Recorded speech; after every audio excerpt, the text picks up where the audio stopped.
Diane Reby has joined the meeting. Hanover County. Has joined the meeting.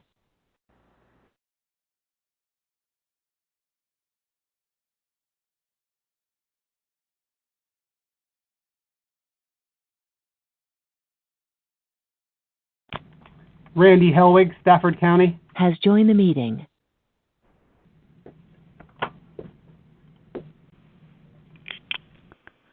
Cheryl Schiffler Has joined the meeting.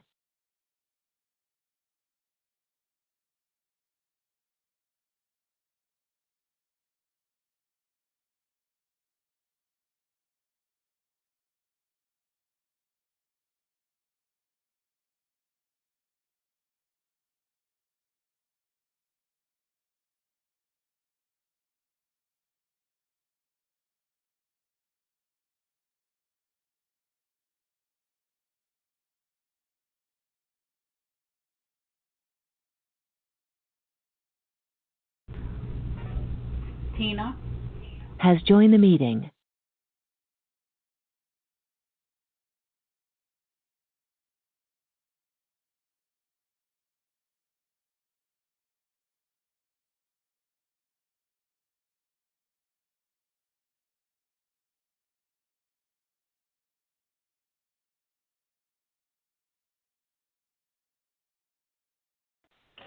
Has joined the meeting.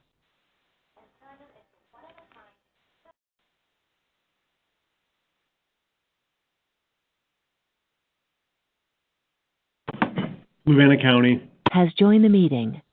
I hate when I do that. That's mean.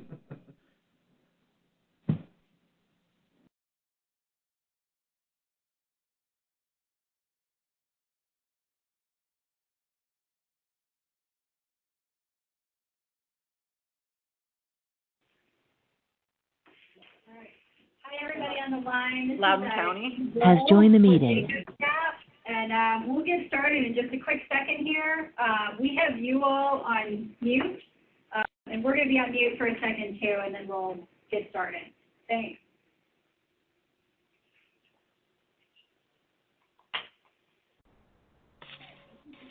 Belinda Bradley. Has joined the meeting.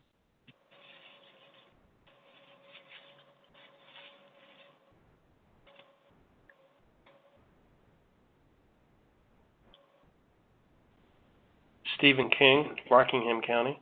Has joined the meeting.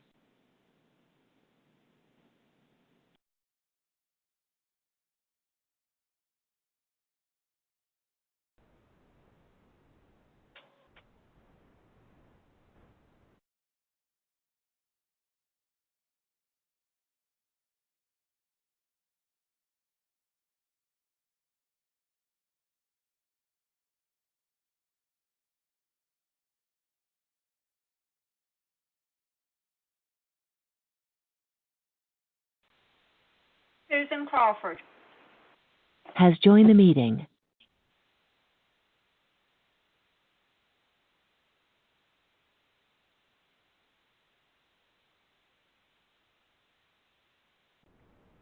Albemarle County.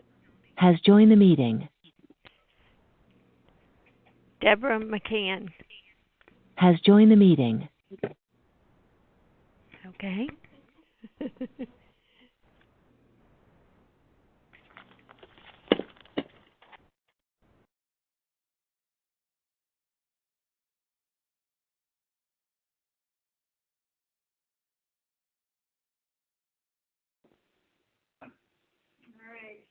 Hi, everybody on the call. This is Katie Boyle again with VACo staff. Has joined the meeting. I'm Jim Regibal, and I'm very pleased to have with us Martha Mavridis, the Auditor of Public Accounts, Rachel Reaney, Local Government Manager with the Auditor, and Mary Ann Curtin has joined the meeting. So thank you all so much for participating today. Really appreciate your engagement on this really important issue for localities. Peggy Zapko has joined the meeting. The auditor will be walking you through the model today and talking about how it was developed. And I think plan to address some of the questions that you all had submitted in advance. If you have a question during the presentation, you should have a chat function at the top of your screen, and you can type a question in. And then I think Has the auditor left will the meeting.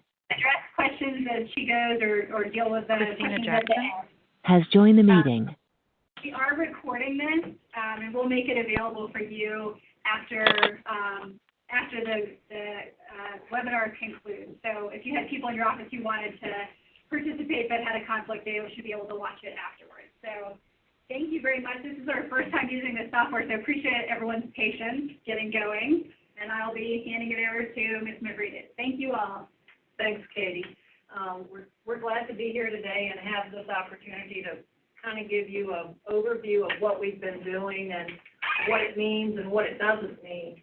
And I think by the end of the day, the biggest takeaway I want you to have is that this is not a grading scale. This is a do we need to go in and do some more review or don't we need to go in? So where your score is irrelevant. It's just a thumbs up or a thumbs down. So if you don't take anything else away today, please take that away. We're going to take a few minutes and go through some of the background to why we're doing what we're doing, and then we'll get into some of the actual process and the model itself, and then talk about some of the questions that you have if we don't cover them as we go. As you ask questions throughout, we're probably going to hold them if we think that we're going to cover them later on our slides in order to be a little bit more efficient. So going to slide 2. Lisa Gayhart. Has joined the meeting. Last fall, after the information had come up in Petersburg, we were asked by the General Assembly what our office currently did in looking at localities. And they wanted to know what could we do to expand our oversight, because at that time, all we did was simply has joined the meeting. Receive the annual report and prepare the comparative report.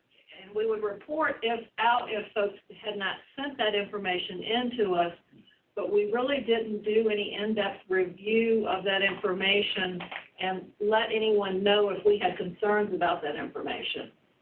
And so we talked with the money committees, and then we started looking at what some other states do. And we got a group together and kind of brainstormed what some of the other states did and what could we possibly do. And Amity Moeller has joined the meeting. If you go look at what some of the other states do, some of them go so far as to actually have the state government go in and take over a locality, which is really pretty extreme, and we weren't sure that there was an appetite for that. And so we tried to help maybe look has at joined the meeting. But certainly the key here was we gave suggestions, and then the legislature actually wrote into the Appropriation Act what the process is that they wanted us to follow. Let's go on to the next slide, I think. Again, a real quick recap on this slide. Has joined the meeting. Were things that we were already doing. We made sure that localities had contracts for the audit by April 1st. We looked to see that the localities submitted their audited financial statements to us and their comparative report transmittal form by the end of November. And last year, we made it clear that we needed the final set of financial statements, that we really couldn't take a draft because we can't do our review process of looking at the transmittal forms and the CAFR until we have that final CAFR in hand. And so I know that was a new process for some of y'all last year, and we appreciate you bearing with us as we went through that. And then the code also required that your CPA firm present the audit to the governing body by December 31st each year. Because that was not happening in some cases, that was a concern of one of the legislators, and they put in a bill this past year that now requires a notarized statement be sent to my office once your CPA firm has presented the report to the governing body. Also, the legislators did not really understand the whole concept in auditing of having both written and verbal comments, and they felt like any kind of comment that's being provided to the governing body should be communicated in writing. Certainly if, your auditors are in and they find something and they just talk to management about tweaking a process or whatever, that doesn't have to be in writing because that's typically not something that the CPA is going to also go and talk to the governing body about. But if it's something that they're going to be talking with the board or the council about, then they need to put that in writing. And I know some of the CPA firms are a little bit hesitant to do that because the auditing standards don't require that, but this is something that the legislature was very adamant that they wanted. On the next slide, this starts off with some of the language that was actually put in the Appropriation Act this year. And so this goes through and it talks about how they're defining fiscal distress. And so they're talking here about cash flows and inability to pay expenses, revenue shortfalls, deficits. It's all dollars and cents related. And so that's what we're working with. Has joined the meeting. Also in the Appropriation Act, which is where this is, they also have another whole section that talks about the charge of a Special Joint Subcommittee. And that group is supposed to be looking at this from a bigger picture of how there can be savings from increased regional cooperation and consolidation of services. Andrea has joined the meeting.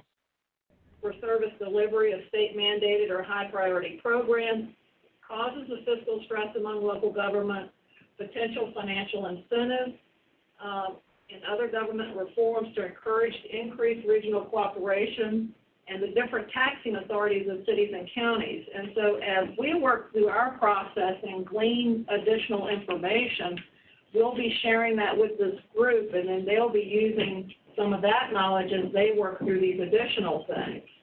Next slide.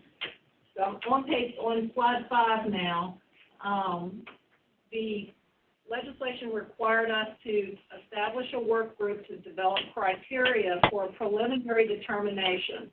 And so our work group consisted of the Secretary of Finance and some of his staff, the staff directors for the 2 money committees and a few of their staff, the Commission on Local Government, VACo, VML, and then someone from the governor's chief of staff came.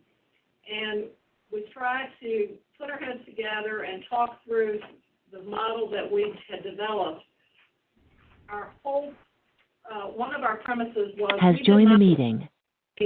Additional burden on localities of sending in additional information. You're already stressed with trying to get the CAFRs in on time and the comparative report in on time, and so our goal was to try to use information already available to us when we came up with this model. And so this group, next slide, the legislation requires us to establish a prioritized early warning system. And then once we have that early warning system in place, which is about where we are in the process now, then we're required to notify localities if we make a preliminary determination of fiscal distress. Now what we're going to do, though, is actually notify every single locality of whether we have found a potential determination or not, because I don't want to leave you hanging thinking, well, we didn't get a letter yet, or is one coming in the mail tomorrow? So we're going to get communication out to everyone, and we're working on the form of that now.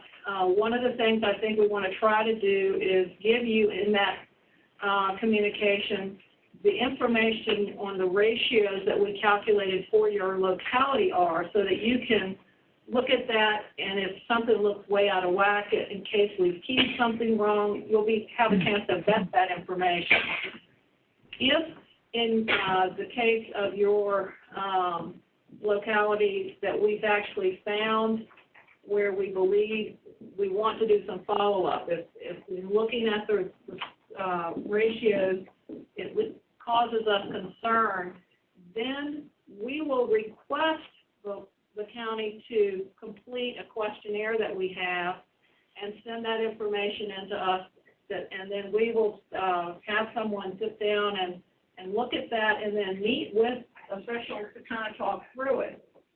The way the legislation's written, this is optional on your part. So if you don't feel like you need me to do any further follow-up, if you want to keep plowing along on your own, you have that right. I have no authority to say you have to do this. This is optional for you. But the whole thing is that the state wants to help people. It's not meant to be punitive. It's meant to be helpful, and we'll talk about that a little bit more in the next couple of slides. And so if you do choose to let us come in, then when we look at the information and review the data, if we believe that you could benefit from having someone come and help you develop some processes, whether it be a task force that's from staff from the governor's office, from the Secretary of Finance office, to hire an outside consultant to come in, I'll communicate that I think perhaps you could use some help to the governor and the chairs of the money committees, and then it's up to them to work with you to determine what kind of help you might need and how that might best look. And so right now, at that point, I'm out of the picture. They're the ones that would be working with you directly. Next slide. I've talked so much, I've lost my train of thought here. Hang on. Sorry about this. And I think I got into this slide when I was talking about that they're going to create a plan. And part of their plan is to figure out exactly what kind of help you might need, as well as how long they think that might last. And this slide talks about expenditure from a cash reserve, and that's what is on the slide 8 that I think is what I want to refer to here. At the end of the fiscal year, the Department of Planning and Budget is charged with identifying unspent general fund appropriations that's related to localities and setting aside up to $500,000 of that can be used going forward for technical assistance or intervention with the localities. And so also the Act allowed for $500,000, and I might be getting ahead of myself here, from this past year to be made available for anybody who had this type of intervention prior to January 1, which Petersburg fell into that category. And so this is money that the General Assembly will see come through when the state comptroller does his year-end general fund preliminary is what we call it. He takes the cash basis of our state general fund and he allocates monies in that to various pots that he has to put them in, and part of that will go to this $500,000. So this money will be available, so if they believe that they need to hire an outside consultant to come in and assist you, if you were to be one that was identified, then there's some funding to help with that, so that you, if you're already in trouble, it's kind of hard to dig up the money to dig yourself further out of the hole. We're hoping also that the Department of General Services is going to joined the meeting. Central contract together of people that might be available, that if you wanted to reach out to someone along the way, you could. But that, I think, is still in the early stages. Okay, the next slide. If the state makes the plan and is coming in to help you, the law requires that you, everyone there cooperate, so that to make sure that all the constitutional officers and all the staff are all working together towards a common goal. And then the staff that are involved in any kind of intervention are going to keep the governor and the chairman of the money committees updated on what's going on and what's the process and the progress. Slide 10 talks specifically about the $500,000 I talked about for Petersburg, so I've really already been over that. And so hoping that that's kind of giving you a background of what we've done to get to where we are. And so at this point, I'm going to let Rachel talk more about what we've actually been doing because she's been the one sitting at the computer trying to figure this all out for me. So, Rachel? So kind of just to give you a little bit of background, and Martha already mentioned this in some of the beginning slides, we did a lot of outreach to several other state audit offices that kind of do a similar process for any kind of monitoring or early warning system. We also used a lot of Pew Charitable Trust. They had recently done some research in this area and had published some reports on the various states and what their systems are. So based on that outreach, several states responded to us and kind of immediately provided us what their model does, kind of how they collect the data and start calculating any of the ratios. So we did receive one model that we have started using as our basis. We received that from the state of Louisiana. So most of you have seen kind of the overall output of what that model looks like for your locality. So it is calculating 10 basic ratios. And the state of Louisiana, when they started implementing this process several years ago because of legislation that passed in their state, they looked through, again, did research and kind of ran over 1,700 different types of financial ratios to kind of narrow it down to what were the 10 key ratios they thought provided a pretty good starting point and a picture to add into their model on how they would start looking into any of their localities. Has joined the meeting. We felt like that this was a good starting point for us, particularly since it focused on 10 ratios. That's a little bit more digestible when you're thinking of 171 localities and trying to look at their CAFRs and all their data. The other key point that we liked from this model is that it uses the audited information from the localities CAFRs. So it's consistent in pulling the same type of information that every locality is reporting in their government-wide statements as well as their governmental fund statements for their general fund.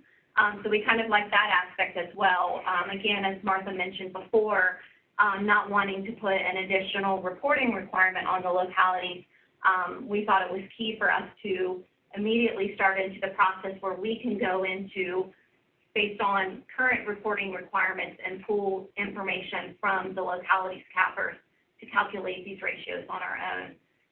So the first kind of thing in the process is for each locality, we're pulling down certain information from government-wide statements as well as the general fund, both balance sheet and income statement side of things. And we enter that data into the model, and the model is set up to, in Excel, it's got, formula-based, using Excel's ranking formulas that are already built into that type of process. So the ratios immediately calculate based on a formula, and then outside of those formulas, each of those ratios, there's other formulas built into the model where it calculates a ranking number, and then it converts that into a percentile. So there is a lot of mechanics that it's kind of hard to talk about it without actually seeing, going through the spreadsheet. But just the nature of what it's doing is one of the things that the state of Louisiana shared with us was having multiple years worth of data, fiscal years worth of data, is obviously going to give you a better picture because it's going to show a trend from one year to the next. So we started with having 3 years worth of data right now, fiscal year 14, 15, and 16. And obviously we will continue to build on the data that we enter. So through use of ranking formulas within the Excel model, it then creates an app for all the localities that are entered in the model as well as fiscal year. It calculates a ranking for each ratio, so from ratio 1 to 10. And then within those ranking scores, the very end, what's been called the SAM score, which most of you have seen kind of as that ending number, that ending percentage, that's just an average of all the ranking percentiles for each ratio.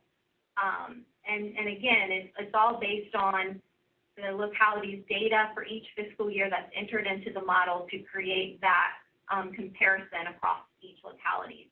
And I know we've received a lot of questions ahead of time, kind of the nature of, maybe separating out certain localities, comparing certain ones, within themselves, outside of other ones. And while we recognize that something like that, definitely as we go forward, would be something good for us to consider, right now we just kind of wanted to just get a starting point and get our feet wet, so to speak, on how we might move forward. So I think the biggest thing that we wanted you all to take away today is that this is just a starting point for us. It's definitely a work in process. We look forward to each year, how can we better refine the model? Perhaps there's other ratios that we can bring in the model. And we have appreciated a lot of the feedback that localities and groups like VACo and VML have given to us for further consideration.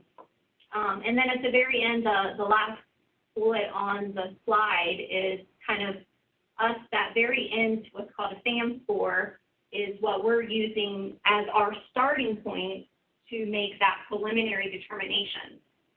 So again, this is just our first basis of seeing where some of the localities are falling out. Do we see any potential cause for concern that we would want to follow up with that locality to get some additional information?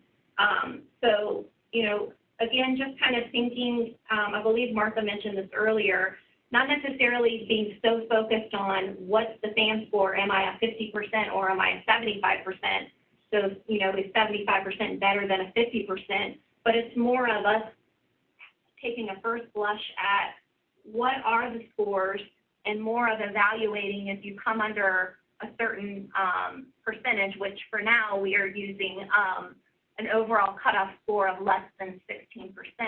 And really that's all we're focusing on. So it's kind of a yes, no. Do you fall under 16%? If you do, then that's where we're going to focus for now our further follow-up on localities. If you're above 16%, it really doesn't matter for our purposes, the monitoring and the evaluation that we're trying to do. It doesn't really matter if you're a 20% or 75%. Has joined the meeting. What we're trying to look at right now.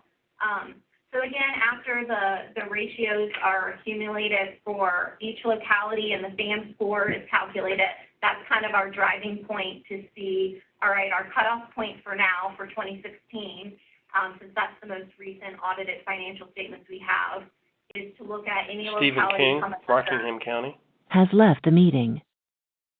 Less than 16%, and that will kind of drive our further follow-up on looking into some other factors. And then, as I mentioned earlier, for now, Wilma Ward has left the meeting. Fiscal year 14, 15, and 16, at least to have a 3-year trend of data, and then we'll continue to build on that each year. So after we've looked at, and the model is final for now as far as us making a determination of those that fall under 16%, we've also noted some localities that maybe they're, at 16.5 or 17%, but we've noticed a significant decline from fiscal year 14 to 15 to 16. And so, kind of also taking a qualitative perspective and looking at it from that view and seeing, okay, maybe a couple of localities are in that area that we would want to further follow up with them and just get some additional information.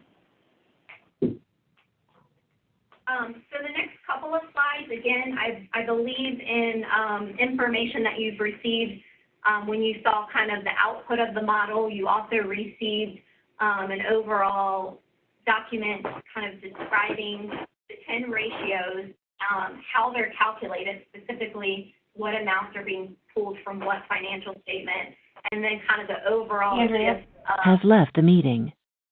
what the ratios are calculating. So I'm not going to go into a whole lot of detail and read through all the 10 different ratios, but the first 6, we are pulling information from the government-wide statements, and we're only focusing on the total of governmental activities and business-type activities. The discrete component units are not included in these calculations because those entities, stand on their own. So we're focusing on the total of governmental and business type from the government-wide statements, balance sheet, and income statement type of numbers. So we're looking at cash, any of those unrestricted reserves, so unrestricted cash and investments, looking at liabilities, looking at what's the ending unrestricted net position, and then also looking over at on the income statement side of things, revenues and expenditures.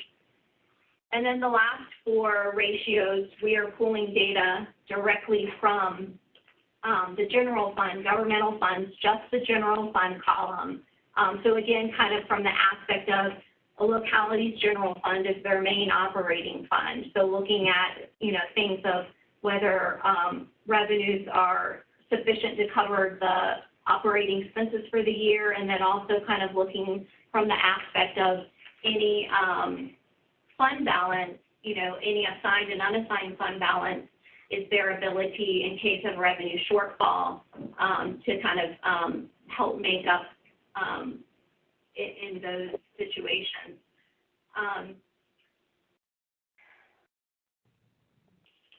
If you do have a copy of the slides, we did kind of provide just kind of an overall, and again, most of you have already seen this, an idea of has joined the meeting. The terminology stands for, what that means. So this is just kind of a quick shot of just random counties and cities filtered and how, and you can see the varying degrees of the different ratios, but again, just to highlight that we're only going to be focusing on anything that this output shows under 16%. So, the slide shows the second city at 4.2%. So that would be an area where we feel like, okay, for now we need to follow up with that locality and get a better understanding of what's going on. And that's where we used our questionnaire to kind of help drive that. So again, just to remind everyone, I believe Martha's mentioned this in a couple of slides. I think I've already said it as well, that really the idea of this model and the FAM score, which I'm hesitant to use the terminology FAM score. The only reason why we've retained that terminology is that's how Louisiana initially in their model, and also as Martha has spoken several times to the General Assembly, we've kind of used that terminology. So just from a consistency perspective, but really not to get caught up on the idea of it being a score or a rating, because that's not our intent of what we're looking at. That it's really just kind of a, is it yes, is it below this threshold, so we want to follow further up, or it's above the threshold, so, that the APA for now wouldn't be doing any further analysis with the locality. I'm going to stop Rachel for a minute and take a question that's come in. One of the questions is, will a version of the model be available with the formula so that you can predict your own score? We can certainly give you the formula for the ratios, but you have to have all the localities information in there in order to get the score, because each item is relative to how you rank to the other localities in the Commonwealth.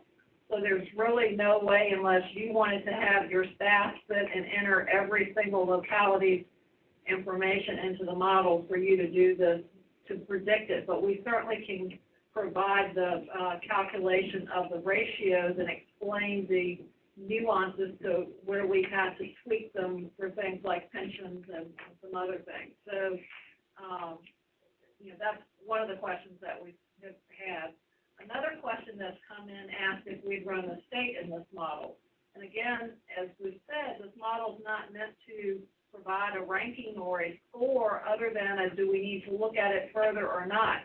The the whole purpose of the model is to determine, do we need to provide assistance to localities? So it really wouldn't be meaningful to rank the Commonwealth of Virginia against each locality in the Commonwealth, because the Commonwealth is a different beast than the localities. And we're not looking to see, do we need to go in and help the Commonwealth?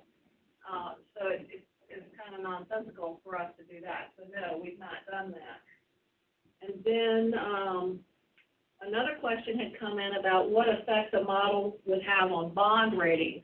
And the intent is that this isn't something that would even be thought about when your folks come in to do your bond ratings. This is irrelevant. This is a tool that the state has to determine whether we need to do any follow-up for the locality.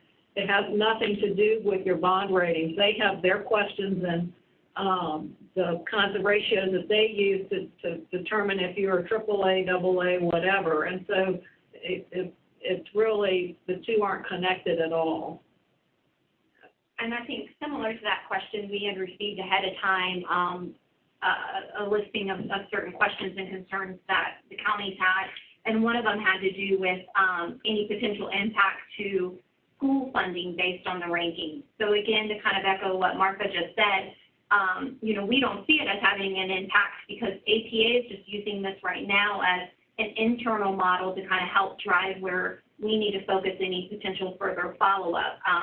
So the Department of Education has a very complex and their own, it's highly dictated, I believe, by legislation for the formula that they use, for school funding. So no, we don't see this as having an impact to it. And so just kind of to wrap up a little bit from the FAM scores perspective, we also put together, if you have a copy of the slides, just to kind of show the various trends throughout the years on where all the localities are falling out, just to kind of see it from another visual perspective. But again, the concept of we're focusing on what's on the left-hand side of the histogram, where those scores are coming underneath the 16% threshold that we've set for this year for further follow-up. And so really kind of the other side, in our mind, the left side is the yes that, we need to do further follow-up, and the right-hand side, all those other scores above 16% kind of fall into that path. No additional follow-up is needed. So that's really what only our focus is for the intent of this model.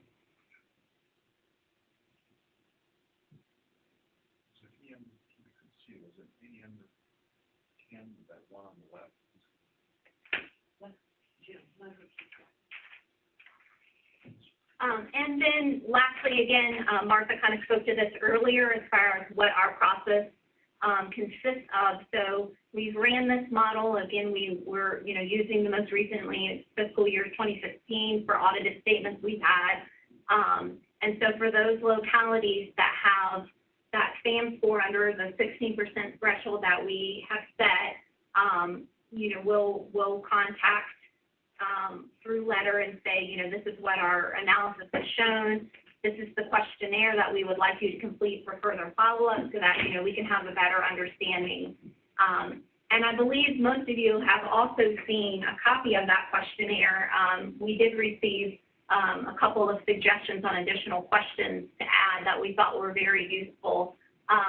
So the intent of that questionnaire is to kind of help narrow down any areas where there could be some potential signs leading a locality into fiscal distress.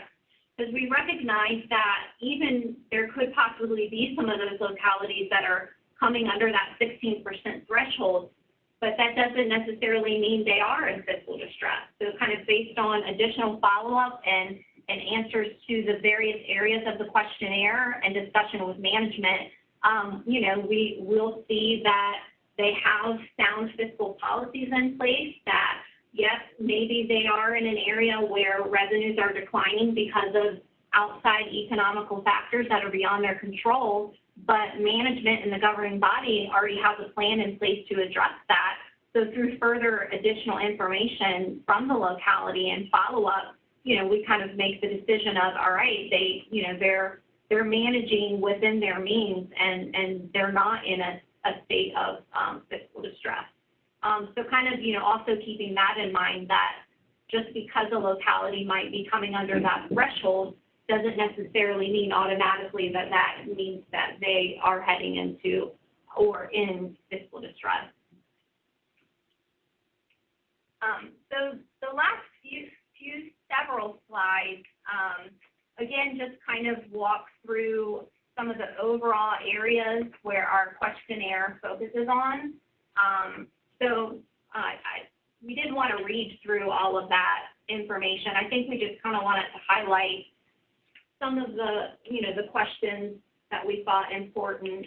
So from a budget process perspective, really making sure that the locality has a sound budget, and that I think an important thing is the idea that management has some sort of monitoring process that they're discussing with the governing body, whether it be on a monthly, a quarterly, whatever basis, to keep the governing body aware of what is going on when you look at budget to actual results.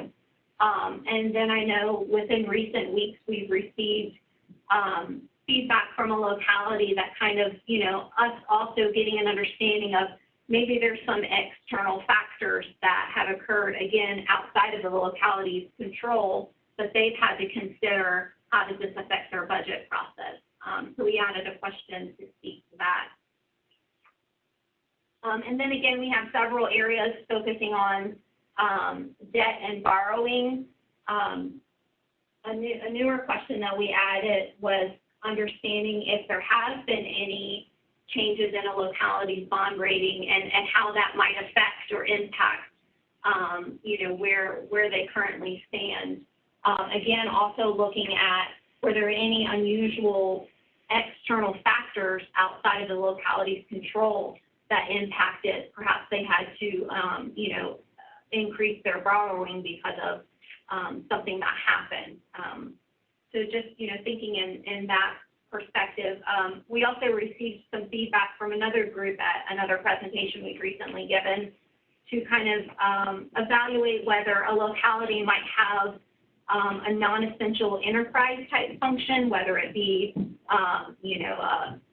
an outdoor theater, a golf course, or anything kind of that type of project that it's not self-sustaining. And so that means the, general fund type monies are going to have to help cover that.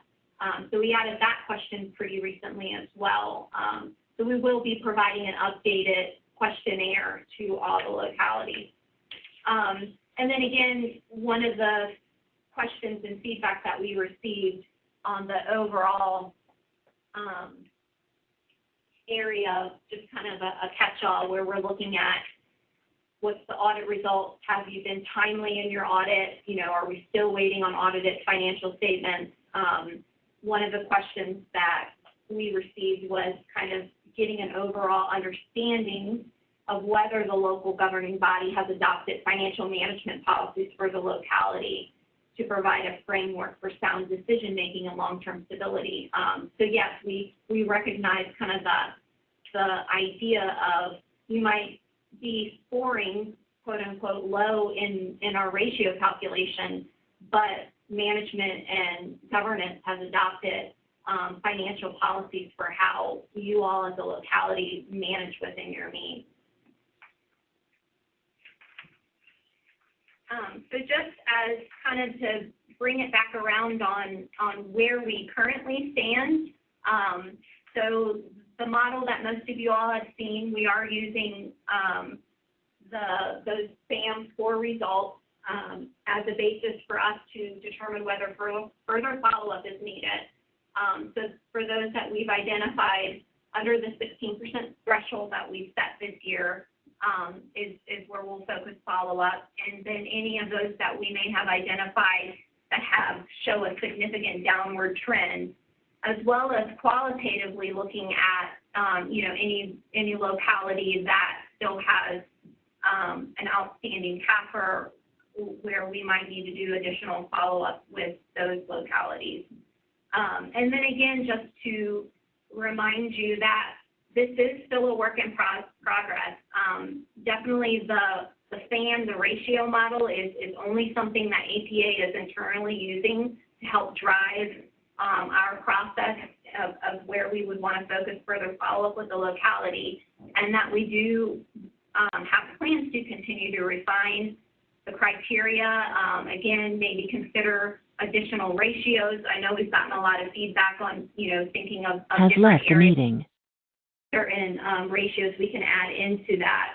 And through feedback from groups like VACo and from the localities and even from our work group members and the General Assembly's Legislative Subcommittee, kind of, using information as we receive it to further refine what we would use as a model internally to guide an annual monitoring process every year. And then next Monday, Martha Medreves will be presenting kind of an overview of what we're talking about today to that Special Joint Subcommittee on Local Government Fiscal Stress, and that's on August 21st. And so the last slide, I think we said this several times, but that just kind of gives you an overall idea of the certain number of localities where we're going to be focusing follow-up.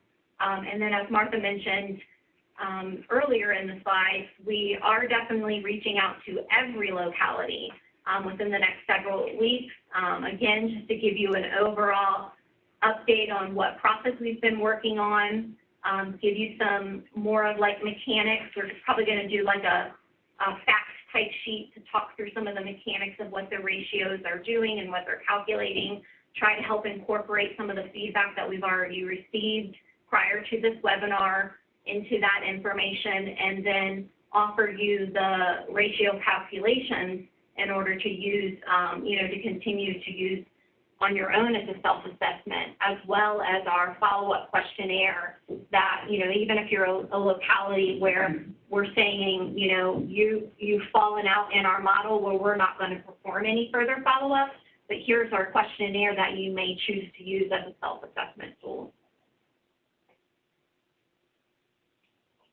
One thing, too, going forward, once we do our follow-up of those localities, we'll try to then kind of analyze, are there any common themes, things that we need to talk about going forward where we need to consider that for building it into the model, for maybe how where more training or information can be provided to localities to help mitigate that type of thing, so that it's not just those localities that we talk with that maybe benefit from those conversations, but that information that we can kind of pull together, we can share across the board. But that's going to be several months down the road once we've had a chance to continue to work through this process. Do we want to go to the questions then? Yeah, I think we have our ending slide kind of summarizes a couple of the questions that we received ahead of time. And the first bullet, we kind of already spoke through that through my long-winded explanation I just gave. And then again, just to remind you that, through our letter and communication within the next couple of weeks, we plan to give additional background on the methodology and kind of how the ratios and the rankings are set up for that. We've received several feedback from different presentations as well as questions sent in about using information from the locality's budget documents. And we think kind of where we are in our process now, we'll start to consider that information when we get to the point of those we've identified for additional follow-up, because our questionnaire, definitely focuses on the budget process and what that locality's budget process might look like. But we do recognize that, in future there could be additional factors and criteria that we can pull from that. The only catch to that is there not being consistency across all the localities that we're looking at as far as how they provide that information or to what extent. It's not anything that is a Has requirement left the meeting. that has to be reported to the Auditor of Public Accounts. I do know that most localities, counties, budget information is available on their website, so we can definitely use that as a resource. So at the get-go, that's kind of been, because of their not Has being left the meeting. is why we haven't factored that in quite yet from a ratio perspective. And then several of the kind of ahead of time, as well as we've received some questions about, we do recognize that there are some counties that the way in which they account for their school board debt on the face of the financial statements for the government-wide statements, that there are several localities where, you know, we need to kind of factor that in because, of course, the locality is the one that's incurring the debt on behalf of the school board, but some localities elect to not perform that calculation where they're showing, you know, a portion of the school board's assets in the governmental activities column. All those assets are rolling up in the discrete component unit column for the school board. So, you know, we recognize that some localities kind of, when you look at their unrestricted net position, it's showing a deficit, and we understand that a large amount of that is related to the debt that they're showing. So that is an area that we talked about at our last work group at the end of July, kind of, you know, definitely an area that's more unique to Virginia local governments that we will consider factoring into how we calculate the ratios. So just kind of, you know, background on that is something we've already considered going forward. We also received one other comment about when we review unassigned and assigned fund balance from your general fund, that oftentimes some locality includes their rainy day type funds in committed fund balance for, you know, the very purpose of any potential revenue shortfall event. So, you know, that is something we kind of have on our radar to consider. Again, the only thing with that is consistency across all counties and other localities is, you know, do some counties or some cities have more of a policy that certain conditions have to be met in order to be able to dip into that committed fund balance. So, you know, at the face of when we're calculating ratios, not knowing what that policy is, you know, we might need to work into that a little bit more to see how adding that committed fund balance, what that might look like in our ratios. But we do appreciate that comment that accounting provided, and it is something that we're thinking about for future years. A few more questions have come in through the chat. One of the questions had to do with, were we planning to go prior to fiscal year 13 and looking at the data? And at some point, we want to focus on moving forward because certainly soon, this fall, we'll be getting your fiscal 17 data and be putting it in. And so that would give us a 5-year trend coming from 13 forward. And so I think we want to focus as much as we can at this point going forward. I've got limited staff resources, and I'd rather us spend time doing follow-up with the localities that the model indicates we need to follow up than to have people keying old data, and maybe that wouldn't be as useful for us.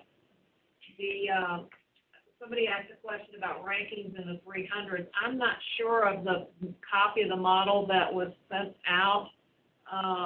It may have included all the towns in it, which we've changed since then and pulled them over to a separate tab for us. And so you may be working with one that's got towns in it too, and what you're seeing. And so when you pull them out, it changes some of the numbers too. But we felt like it was better to treat the towns, other than the two that have school boards, separately from the counties and the cities. And so the model is changing as we move along, and I think at the time that it was pulled and shared, it maybe was before we had finished making some of the tweaks that we were making. Then there's a question about this ranking or scoring system, and if you're only comparing against each other, aren't you always going to have to finish at the bottom, I guess, to fall out? And,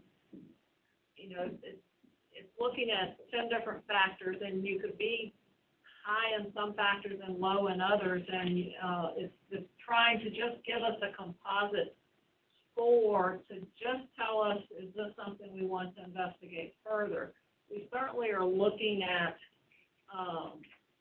other things in there, but it's and using some qualitative judgment too if we want to pull someone in. But again, it's just a model to help us identify where we want to do some further investigation. It's not trying to do anything beyond that. And so right now, it's we feel like it's working like it needs to, but as we learn more, we may tweak and try something different.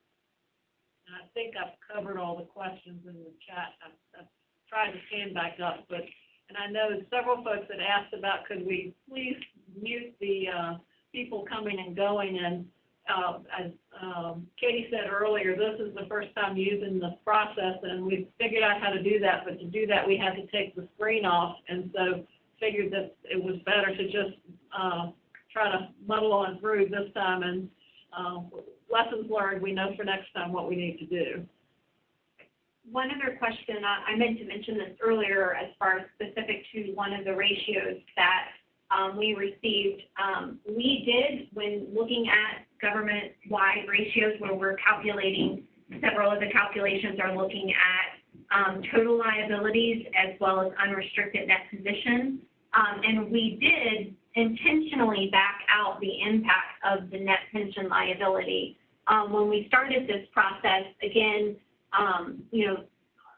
looking at fiscal year 14 data, that impact wasn't there.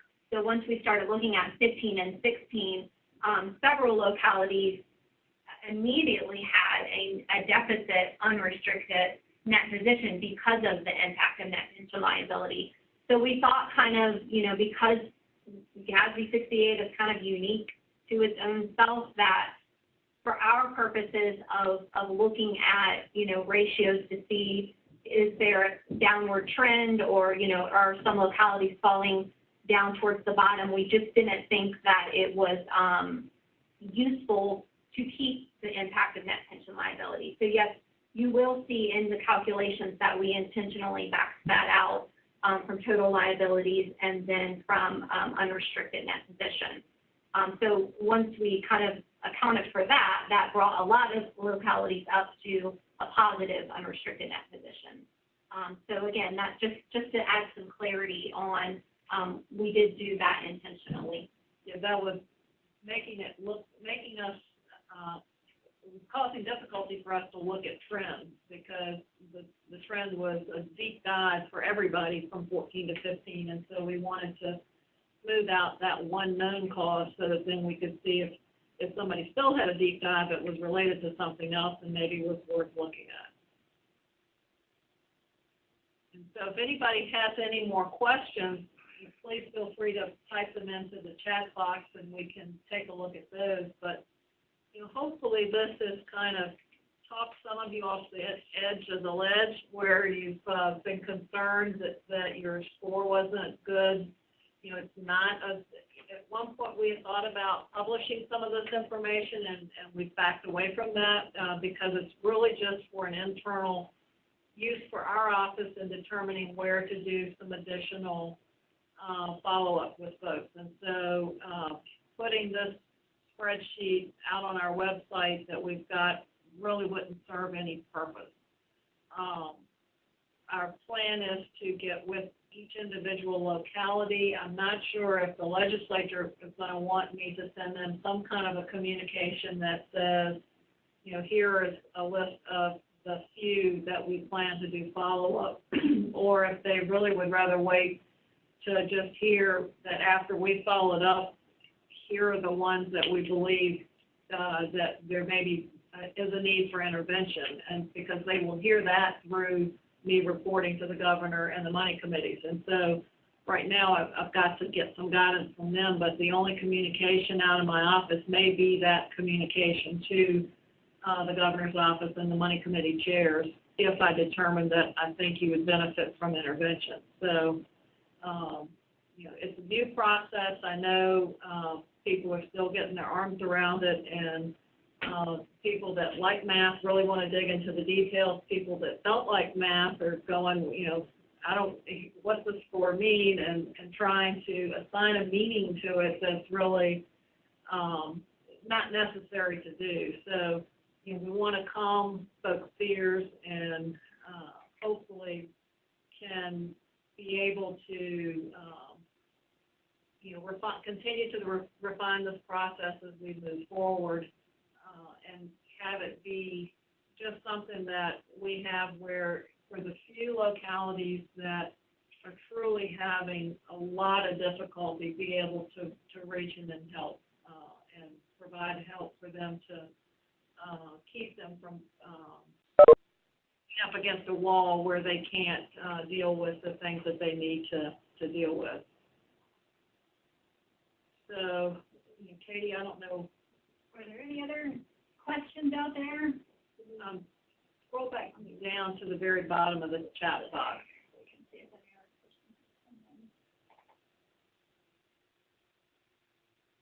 Like that was the list. I don't see any other questions. I think, would it be helpful if VACo continues to collect? Cheryl Schiffler. Has left the meeting. Yes, if VACo, if people have feedback and want to send anything into VACo, you certainly also can just send things directly to Rachel at my office, and we will continue to, when we have opportunities in meetings with different updates that Rachel gives periodically throughout the year. Has left the meeting. Keep folks kind of informed of what's going on and, how this process is working. But hopefully, when we get all the CAFRs in and the comparative report gets done in the February timeframe, has left the meeting. Do this, so we'll be doing our follow-up next spring based on the 17 data. And so it'll get to be a little bit more timely process.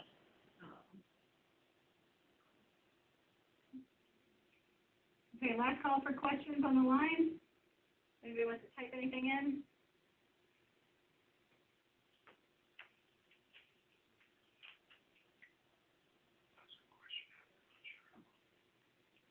All right. Well, thank you for having us, Katie. Yes, thank you very much, Madam Auditor, and Rachel and Lori. Really appreciate you all coming over and spending so much time with us. And thank you to everybody who called in. And Mary Ann Curtin. Has left the meeting. A participant has left the meeting. A participant has left the meeting. Has left the meeting. A participant has left the meeting. A participant has left the meeting. A participant has left the meeting. A participant has left the meeting. A participant has left the meeting. A participant has left the meeting. A participant has left the meeting. A participant has left the meeting.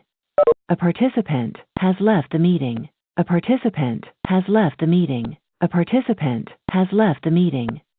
A participant has left the meeting.